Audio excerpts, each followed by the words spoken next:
लेकिन आज वो चीज़ नहीं होती। आज हम नमाज पढ़ते हैं तो मकसद है कि लोग हमको अच्छा कहें, हज करते हैं तो लोग समझते हैं लोग हमको हाजी कहें, ये नहीं सोचते कि अल्लाह हमसे राज़ी हो जाए।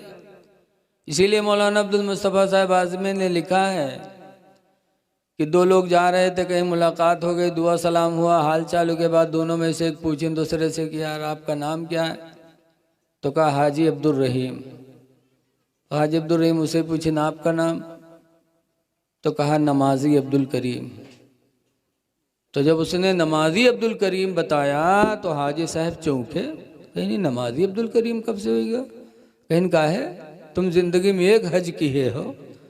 तो हाजी अब्दुल रहीम कहा तो हम रोजाना 5 दफा नमाज पढ़ी थे तो नमाजी अब्दुल करीम नहीं कह सके थे, बताओ। हाँ, उसने कहा हज किया अल्लाह वास्ते नहीं, हज इसलिए किया कि ढिंढोरा पीट रहे हो। मैंने नाम पूछा था तो नाम अब्दुल रहीम बता देते, हाजी क्यों लगाया? हाजी का दर्जा बहुत बुलंद है। अल्लाह के रसूल फरमाते हैं कि हाजी क़यामत के दिन जन्नत में तो जाएगा ही, लेकिन अपने साथ हज की बरकत से 400 लोगों को जन्नत में लेके जाएगा, खुद बख्शा जाएगा और 400 लोगों की शफाअत एक हाजी कराएगा। लेकिन कौन हाजी? जो सिर्फ इसलिए हज करे कि हमसे मेरा रब राजी हो जाए। लेकिन अगर दिखावे के लिए तो फिर मामला गड़बड़ है। बहुत से लोग इलेक्शन में ठाड़ हुए होते तब हज करे जाते हैं कि ऐसे कोई दी ना जाए हज कही ताकि लोग जाने के बहुत नीक हुई हुआ बगुला भगत। ऐसे हाजी तो क्या कहा जाए। तो ऐसे जैसे बताते हैं दिल्ली की जामा मस्जिद थी, एक भिखारी बेचारा गया भीख मांगने, ऐसे कटोरा दे दी मुहर्रम और नमाज़ी पढ़ के निकले लागे तो अंधरवा मांगे लगा अल्लाह के नाम पर दे दो भाई, अल्लाह के नाम पर दे दो। तो बहुत पहले की बात है, तो लोग निकले अठन्नी चवन्नी डाले चले जाए, और जब डाले खंड से बोले तो अंधरवा कहे अल्लाह भला करे, अल्लाह भला करे। अत्ते में एक साहब निकले तो बजाय डाले के जो उन कटोरम बटूरा रहा उसका पंजम भरे लागे। जब पंजम भरे लागे खड़बड़ान तो अंधवा जान गया कोनो बजाय दे के उठाए लिए जाते। कहा वह अंधवा झट से गट्टा पकड़ लिए, कैसे हाजी भैया, ये हाजी भैया छोड़ दो, यह हाजी भैया न ले जाओ, यह हाजी भैया हम बहुत गरीब हैं छोड़ दो। तो चौंके कहीं ना यूँ अंधरा कस के जान गया कि हम हाजी हैं। तो पूछिन कि आए रे अंधरा तू कस के जान रहे कि हम हाजी हैं रे? तो अंधरवा कहते ये हाजी भैया अत्ता लटा काम हाजी के अलावा कोई न करे भैया छोड़ दे, अत्ता लटा काम हाजी के अलावा कोई न करे भैया छोड़ दे। बताओ आज हज इतनी मुबारक नेकी और हाजी अपने अमल से इस नेमत को बर्बाद कर रहा है। हाजी बड़ा दर्जा होता है। अल्लाह के रसूल सल्लल्लाहु अलैहि वसल्लम फरमाते ताबिउल हज वल उमरा, हज करो उमरा करो पैदर पे, क्यों? लिअन्नहुमा यनफियानिल फ़क़रा, इसलिए कि ये दोनों मुहताजी को दूर कर देते हैं, वज़्ज़ुनूब और गुनाह को दूर कर देते। हज करने वाला कभी गरीब नहीं होगा। नबी का वादा है कि हाजी से अल्लाह ताला मुहताजी को दूर कर देता है। इतनी बड़ी इबादत। बहरहाल मैं आप हजरात से गुजारिश करता हूँ कि ग़ुलाम नबी बन जाओ, अंग्रेज़ों के ग़ुलाम न बनो मेरे नौजवानों। चेहरों पे दाढ़ी रखा लो, इस्लामी लिबास पहन के जी लो और नबी के ग़ुलाम बन के जियो तो इंशाअल्लाह कामयाबी हमारी तुम्हारे कदमों को चूमेगी। एक सहाबी थे जिनका नाम है हज़रत सफ़ीना। क्या नाम है? सफ़ीना। अल्लाह की राह में जंग के लिए निकले।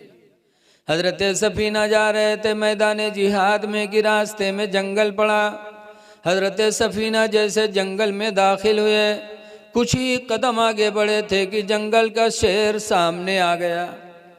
जब शेर को देखा हज़रत सफ़ीना ने तो क्या हुआ? बेल गांव के आदमी का अगर अकेले कहूँ गन्ना खेत में शेर मिल जाए तो क्या हाल हुई बताओ? नीचे कपड़ा तो खराब होंगे। बोलो शेर मिल जाए अकेले में। लेकिन रसूलुल्लाह के सहाबी की शान देखो। बुखारी शरीफ की हदीस से जब हज़रत सफ़ीना ने जंगल में शेर को देखा तो क्या कहा था? या अबल हारिस, ए जंगल के शेर, अना मौला रसूलिल्लाह, मैं रसूलुल्लाह का गुलाम हूँ। बोल दो सुभान अल्लाह यार। कहा था है जंगल के शेर में नबी का गुलाम हूँ, ये नहीं कहा था मैं हाफिज जी हूँ छोड़ दो, ये नहीं कहा था हम तकरीर बहुत बढ़िया कह ली थे छोड़ दो, या हाजी हूँ छोड़ दो। हजरत सफीना को हाजी होने पे नाज नहीं, आलिम और हाफिज होने पे नाज नहीं था, न नमाजी होने पे नाज, बल्कि हजरत सफीना को नाज था तो नबी की गुलामी पे नाज था। कहा ना मौला रसूलिल्लाह, ऐ जंगल के शेर मैं रसूलुल्लाह का गुलाम हूँ। जैसे जंगल के शेर ने सुना कि नबी के गुलाम है, हदीस में फ़अक़बल अल असद बस बसतन, वो शेर आगे बढ़ा अपनी पूँछ को हिलाते हुए। जानवर पूँछ कब हिलाते हैं? जब किसी से मोहब्बत करते हैं। देखो कुत्ता देखो, जो कुत्ता जिससे जिका मोहब्बत करे तो जब उसका देखी वो के पूँछ टुन टुन टुन टुन चले लगे, बोलो चलती कि नहीं चलती? निशानी उसके मोहब्बत की। हदीस में फ़अक़बल अल असद बस बसतन, वो शेर आगे बढ़ा अपनी पूँछ को हिलाते हुए, वक़ब्बल क़दमैहि, और आकर हजरत सफीना के पैरों को चूमा, वक़ाम इला जंबिही, और पहलू में आके खड़ा हो गया, वसारा माहू, और हजरत सफीना के साथ साथ वो शेर जंगल में चलने लगा। निगरां बन गया कि नबी के ग़ुलाम के साथ रहूं, कहीं कोई दूसरा शख्स मेरे नबी के ग़ुलाम को तकलीफ न दे दे। तो जंगल का शेर हजरत सफीना का निगरां हो गया। ऐ लोगों, सहाबा को नाज था नबी की ग़ुलामी पर, तुम भी नबी के ग़ुलाम बन जाओ, चेहरे पे दाढ़ी रखा लो, नमाज़ें पढ़ो, खुदा जाने किस वक्त बुलावा